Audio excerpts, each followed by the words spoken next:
Achub. Dyna sut ti'n mynd i gipio calon gwenhwyfar, achub y dydd.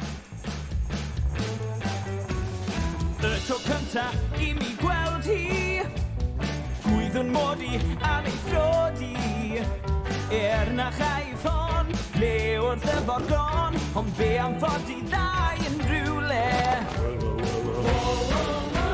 Wedi dynnu'r llenni, just cyn mynd i gysgu.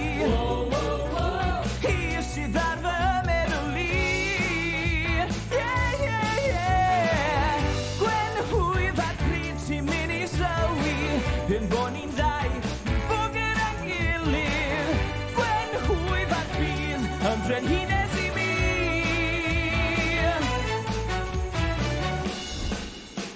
Os ydi o am lwyddo i ennill y serch, mae'n rhaid iddo gael marchog sydd yn ferch. Ond mae o'n rili del, a bysen eitha swel, bod yn frenhines yn camlan. Sori dwi ddim isio, bod yn gariad iddo, a disgyn mewn i'w breichiau o.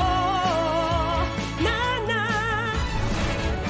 Arthur, rhaid ti newid ydyr, os newn ni byth bod efo'n gilydd. Arthur, os am bod yn ddengyn i mi. Gyda'n gilydd, rhaid i ni fod.